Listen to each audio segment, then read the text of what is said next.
భారత ఎన్నికల చరిత్రలో సరికొత్త అధ్యాయానికి ఇక్కడ బీహార్ అనేది శ్రీకారం చుట్టింది.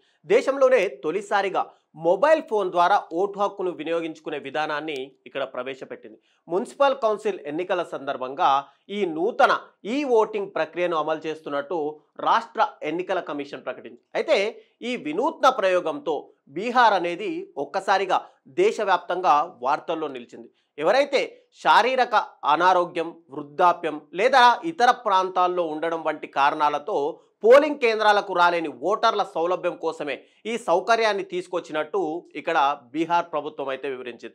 ముఖ్యంగా మనం చూసుకుంటే దీని ఏదైతే బీహార్లో తయారు చేసిన యాప్ చూసుకుంటే ఈఎస్ఈసి బిహెచ్ఆర్ యాప్ అనేది ఒకటి కొత్తగా ఇంట్రడ్యూస్ చేసింది. అయితే ఈ యాప్ తేవడానికి ముఖ్యంగా ఇక్కడ చూసుకుంటే బీహార్ మున్సిపల్ ఎలక్షన్స్ కోసం మొబైల్ ఫోన్డ్ ఓటింగ్ సిస్టమ్ని అయితే తీసుకొచ్చింది. దీంట్లో ఈఎస్ఈసి బిహెచ్ఆర్ యాప్ అయితే దీన్ని డిజైన్ చేసింది enter for development advanced computing అనే వాళ్ళతో ఇక్కడ రెండు కూడా కలుపుకొని ఈ యాప్ని అయితే డిజైన్ చేశారు. అయితే దీంట్లో ఈ యాప్ తేవడానికి ముఖ్య కారణము senior citizens, pregnant womens, persons with disabilities అంటే ఎవరైనా దివ్యాంగులు, గర్భిణీలు ఉంటే గనక వాళ్ళు తమ ఓటు హక్కును కోల్పోకుండా ఇంటి నుంచే ఓటు వేయడానికి ఇది వీలు కల్పిస్తుందని చెప్పి ఆ రాష్ట్ర ఎన్నికల అధికారి తెలిపారు. అయితే మొన్న శనివారం జరిగినటువంటి పాట్నా, రోహతాస్, తూర్పు చంపారన్ జిల్లాల్లోని 6 మున్సిపాలిటీ ఏవైతే కౌన్సిల్లో జరిగిన పోలింగ్లలో ఈ ఓటింగ్ విధానాన్ని అయితే ముఖ్యంగా అమలు చేశారు. అయితే ఈ ఓటింగ్ల కోసం ఓటర్లు తమ మొబైల్ ఫోన్లో ఈ ఎస్ఈసి బిహెచ్ఆర్ అనే యాప్ను డౌన్లోడ్ చేసుకోవాల్సి ఉంటుంది. ఆ తర్వాత తమ ఓటరు జాబితాలో అనుసంధానమైనటువంటి మొబైల్ నెంబర్తో ఇక్కడ రిజిస్ట్రేషన్ చేయించుకోవాలి. ప్రస్తుతం ఈ యాప్ ఆండ్రాయిడ్ ఫోన్లలో మాత్రమే అందుబాటులో ఉండగా centre for development of advanced computing మనం ఇందాక మాట్లాడుకున్నట్టు సిడాక్ ఇది బీహార్ రాష్ట్ర ఎన్నికల సంఘం రెండు కూడా సంయుక్తంగా ఈ యాప్ని అభివృద్ధి చేశాయి. ఓటింగ్ ప్రక్రియలో ముఖ్యంగా ఇక్కడ మనం మాట్లాడుకుంటే transparency the system used block chain technology. Block chain అంటే ఓటింగ్ ప్రక్రియలో ఇక్కడ పారదర్శకతను కాపాడేందుకు ఒక మొబైల్ నెంబర్ నుంచి 2 రిజిస్టర్ ఓటర్లు మాత్రమే లాగిన్ అయ్యేందుకు ఇక్కడ ముఖ్యంగా అనుమతించారు. అయితే ప్రతి ఓటు చెల్లుబాటును ఇక్కడ వ్యక్తిగత ఐడెంటిటీలతో పోల్చి చూసి నిర్ధారిస్తాము అని చెప్పి ఎన్నికల కమిషన్ అయితే చెప్తుంది. ఈ ఓటింగ్ విధానాల్లో భద్రతపై తలెత్తే సందేహాలకు కూడా రాష్ట్ర ఎన్నికల అధికారి ఇక్కడ సమాధానం ఇచ్చారు. అత్యంత పటిష్టమైనటువంటి డిజిటల్ భద్రతను ఏర్పాటు చేశామని చెప్పి బ్లాక్ చైన్ టెక్నాలజీ, ఫేస్ మ్యాచింగ్తో పాటు స్కానింగ్ వంటి అత్యాధునిక ఫీచర్లతో ఈ వ్యవస్థను రూపొందించామని, దీనివల్ల ట్యాంపరింగ్కు ఎలాంటి ఆస్కారం ఉండదని చెప్పి ఇక్కడ ఎన్నికల అధికారి స్పష్టం చేస్తున్నారు. అయితే అసెంబ్లీ, లోక్సభ ఎన్నికల్లో ఉపయోగించే ఈ వీవీప్యాట్ తరహాలోనే ఒక ఆడిట్ ట్రయల్ వ్యవస్థను కూడా ఏర్పాటు చేశామని, ఇది ప్రక్రియను అంటే విశ్వసనీయతను మరింత పెంచుతుందని చెప్పి ఎన్నికల అధికారి అయితే చెప్తున్నారు. అయితే ఈ ఏడాది చివరిలో బీహార్లో అసెంబ్లీ ఎన్నికలు జరగనున్నాయి. అయితే ఈ ఎన్నికల్లో కూడా ఈ మొబైల్ ఓటింగ్ సౌకర్యాన్ని అందుబాటులోకి తెస్తారా లేదా అనే దానిపైన మాత్రం ఎక్కడా కూడా స్పష్టత ఇవ్వలేరు. అయితే ఇక్కడ మనం చూసుకుంటే కనుక ఏదైతే యాప్ డిజైన్ చేశారో ఇదంతా కూడా new voter friendly measurements in by elections across 5 assembly constitutions. ECI introduced new initiative to improve transparency and voter convenience, including మనం మాట్లాడుకుంటే mobile deposit facility for voters. ఏదైతే మొబైల్ నుంచే ఓట్లు వేసేదానికి ఇది అవకాశం ఇస్తుంది. మరోవైపు real time voter turnout reporting ద్వారా ఈసీఐ నెట్ యాప్ ద్వారా కూడా దీన్ని అనుసంధానం చేశారు. 100% వెబ్ కాస్టింగ్. మనం ఇప్పుడు మాట్లాడుకుంటే ఆధార్ సెంటర్లకు వెళ్ళినప్పుడు మనం ఖచ్చితంగా ఫోటో ఐడెంటిటీ ఉంటుంది కాబట్టి అలాంటి టెక్నాలజీని యూజ్ చేశామని, individual mock poll training for preceding officers mock poll training కూడా వీళ్ళకి ఇప్పించామని.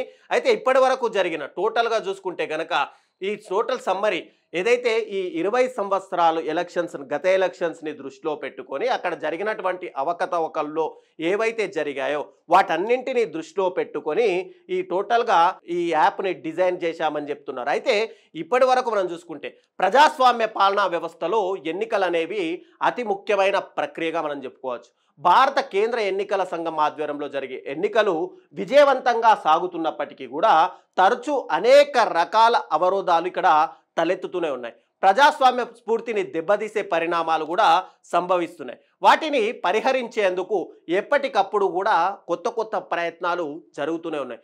అందులో భాగంగానే కొన్ని కమిటీలను కూడా గతం నుంచి ఏర్పాటు చేసుకుంటూ వచ్చారు. అవి చేసిన పలు సూచనలు ప్రజాస్వామ్యాన్ని పటిష్టం చేసేందుకు ఇక్కడ చాలా వరకు దోహదపడ్డాయని చెప్పుకోవచ్చు. అయితే దేశంలో ఇప్పటి వరకు ఎన్నికల సంస్కరణల కోసం ఏర్పాటైనటువంటి అధికారిక కమిటీలు వాటి సిఫార్సులను పోటీ పరీక్షార్థులకు సమగ్ర అవగాహన అనేది ఖచ్చితంగా ఉండాలి. అయితే ఈ అమలవుతున్న తీరును మనం కూడా అర్థం చేసుకోవాలి. అయితే భారతదేశంలో ప్రజాస్వామ్యం విజయవంతం కావడంలో ఎన్నికలు అనేవి ఖచ్చితంగా కీలక భూమిక పోషిస్తాయి.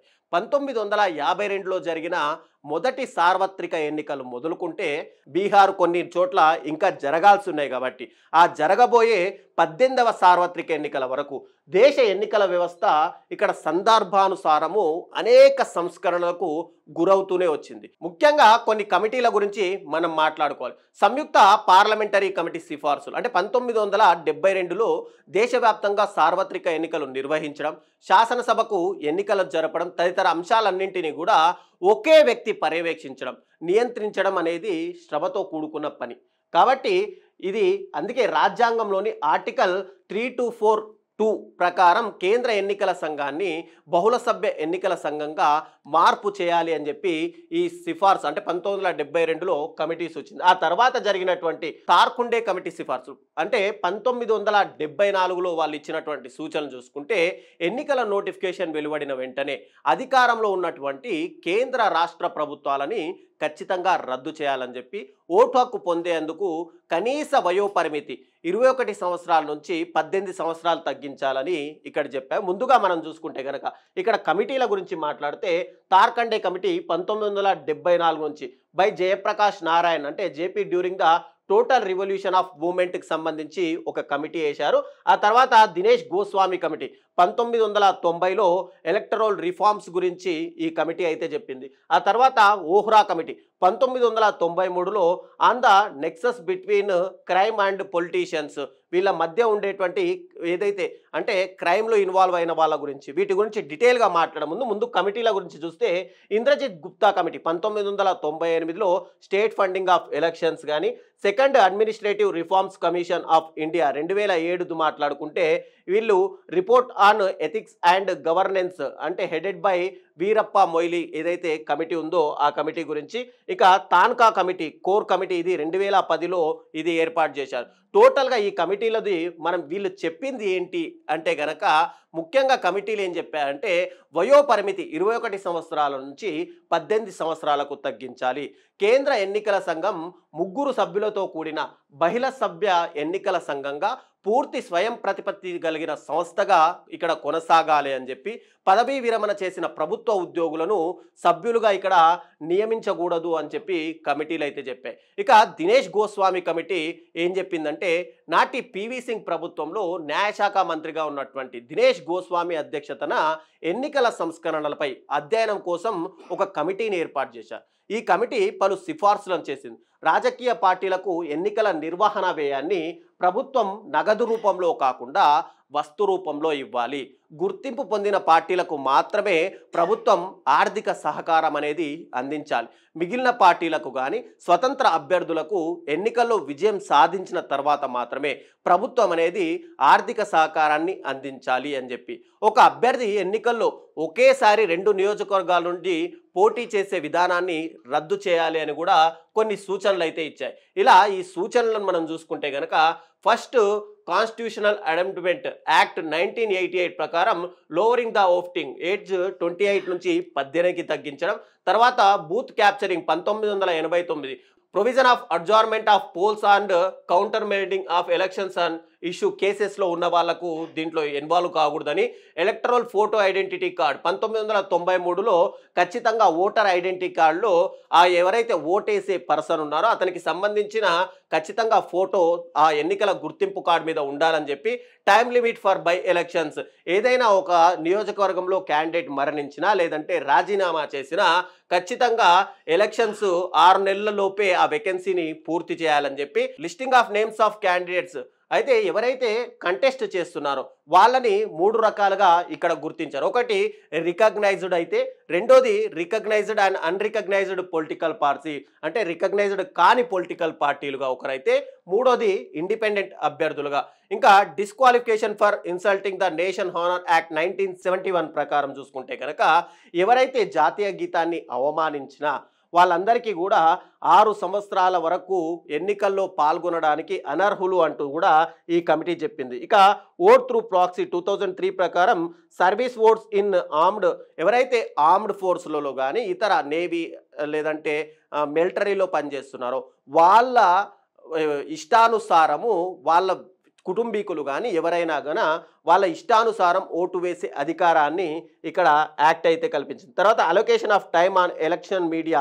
ఏదైతే పోలింగ్ బూత్లలోకి ఎలక్షన్ జరుగుతున్న పోలింగ్ బూత్లలోకి మీడియా వెళ్ళడానికి ఒక సందర్భానుసారం ఒక టైం లిమిట్ అంటూ ఖచ్చితంగా పెట్టాలి అంటూ కూడా కమిటీ అయితే సూచించింది. ముఖ్యంగా చూసుకుంటే కనుక ఓటింగ్ రైట్స్ ఏదైతే ఎలక్టరల్ రిఫార్మ్స్ సిన్స్ అంటే 2010 ముందు జరిగినాయి మనం మాట్లాడుకుంటాం ఇందాక, 2010 తర్వాత జరిగినటువంటి ఎన్నికల ప్రక్రియలకు సంబంధించి voting rights to the Indian citizens living in abroad 2010 నుంచి ఏదైతే అంటే అబ్రాడ్లో ఇతర దేశాల్లో ఉంటున్నటువంటి ఇండియన్ సిటిజన్స్ తమ ఓటు హక్కు వినియోగించుకునేలాగా 2010లో ఈ రూల్ని అయితే తీసుకొచ్చారు. తర్వాత ఆన్లైన్ ఎన్రోల్మెంట్ ఎలక్టరోల్, తర్వాత 2013లో ఆన్లైన్లోనే మనం ఎలక్షన్ కమిషన్కి మన ఓటు హక్కుకు సంబంధించిన ఫామ్ ఏదైతే ఫిల్ చేయాలో అది 2013 నుంచి తీసుకొస్తే, ఇంట్రడక్షన్ ఆఫ్ నోటా ఆప్షన్ 2014 నుంచి నోటా అంటే ఇంతకుముందు మనం ఏదైనా పార్టీకి వేయకుండా మనకు ఏ పార్టీ కూడా సరైన అభ్యర్థి లేరు అనిపిస్తే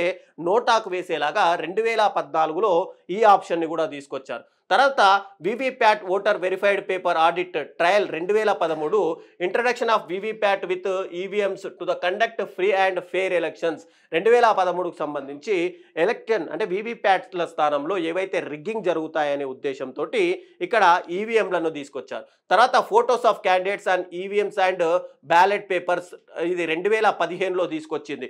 అంటే ఏదైతే క్యాండిడేటు ఎలక్షన్స్లో పోటీ చేస్తున్నాడో ఆ క్యాండిడేట్కి సంబంధించిన ఫోటోలు కానీ ఆ గుర్తులు కానీ ఈవీఎం ప్యాట్లో ఉండేటట్లుగా 2015లో తీసుకొస్తే, introduction of electoral bonds 2007 budget and alternative to cash donations for political parties declares as unconstitutional by SC 2024కి సంబంధించి అంటే ఏదైతే క్యాష్ డొనేషన్స్ ఏవైతే ఉన్నాయో వాటిని కూడా పూర్తిగా నిరోధించారు. తర్వాత లాంచ్ ఆఫ్ ఎలక్షన్స్ ఈప్యాక్ 2021 చూసుకుంటే home voting for the disabilities అంటే ఇక్కడ మనం చూసుకుంటే కనుక ఎలక్షన్స్ జరిగే సమయాల్లో ఇంట్లో ఉన్నటువంటి అంటే 85 సంవత్సరాల పైబడిన వృద్ధులు కావచ్చు లేదంటే దివ్యాంగులను కూడా ఎలక్టరల్ అంటే ఆ బూత్ వరకు తీసుకొచ్చే బాధ్యతను కూడా ఇందులో పొందుపరిచారు. అయితే ఇక్కడ మనం మాట్లాడుకోవాల్సింది ఏంటంటే ముందుగా ఇక్కడ ఏవైతే ఎలక్షన్కి సంబంధించి పూర్తిగా మార్పులు చేర్పులు అవుతూ వస్తున్నాయో మన ఎలక్షన్ స్టార్ట్ చేసినప్పటి నుంచి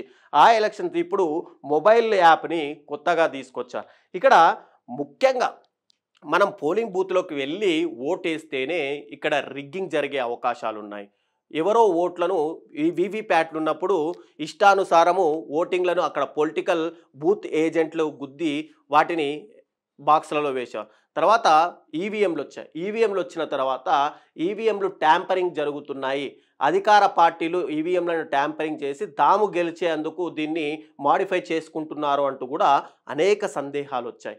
మరి ఇప్పుడు కొత్తగా మొబైల్ యాప్ తీసుకొచ్చారు. దీని ద్వారా 2 ఓట్లు వేయొచ్చు ఖచ్చితంగా ఒక రిజిస్టర్ మొబైల్ నుంచి అంటూ కూడా ఎన్నికల కమిషన్ బీహార్లో చెప్తే గనక రాబోయే రోజుల్లో ఇలా మొబైల్ ద్వారా ఓటింగ్ వేసే ఫెసిలిటీ కనుక తీసుకొస్తే అక్కడ ఉన్నటువంటి ఎవరైతే క్యాండిడేటు కొంత బలమైన వ్యక్తి అయితే గనక వాళ్ళని భయభ్రాంతులకు ముసలి వాళ్ళని కానీ దివ్యాంగులని కానీ భయభ్రాంతులకు గురి చేసి ఖచ్చితంగా మొబైల్ ద్వారా తనకు అనుకూలంగా ఓటు వేయించుకోడు అని ఎక్కడ మనం చెప్పగలం?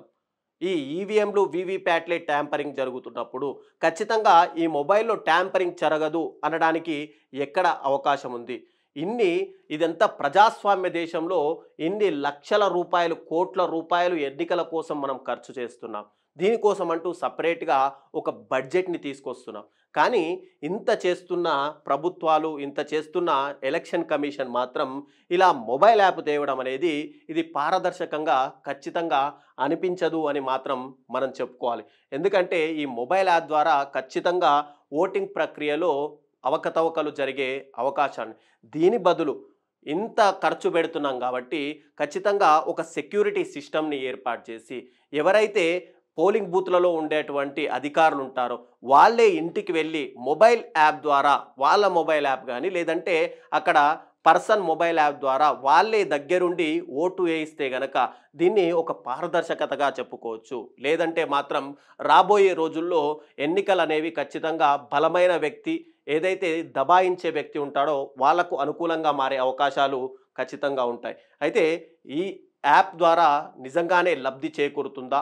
లేదంటే దీంట్లో గూడా అవకతవకలు జరిగే అవకాశాలున్నాయా? అనేది మీ అభిప్రాయాల్ని ఖచ్చితంగా కామెంట్ రూపంలో తెలియజేయండి.